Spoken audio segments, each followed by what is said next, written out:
Milana, kad si počela da igraš odbojku? Pa prije 7 godina. U školi ili u klubu? Pa ne, prvo sam počela sa sestrom da igram zato što je ona igrala ranije, možda 2 godine prije i polako me počela od interesa i kasnije sam počela u klubu Šikaša. Ko vodi taj klub? Odbojkaški klub Respekt, Stojišić Velibor.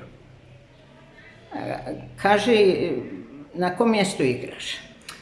Pa trenutno igram u Kovilju, a pre toga sam igrala u Šikašu. I šta za tebe znači odbojka? Pa odbojka za mene znači druženje sa prijateljima i nekako vezan se za taj sport. Zašto? Pa, ne znam, nekako privukao me je bio dosta još ranijih godina nekako. Gledaš li žensku reprezentaciju? Da. I koja je tvoja omiljena odbojkašica? Cijena Bošković.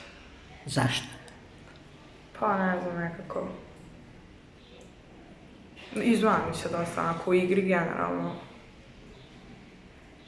Kakvi su tvoji planovi? Pa nemam trenutno fanove, ali imam ovako, na primjer, drugare koji me dosta podržavaju kroz ovih 7 godina treniranja.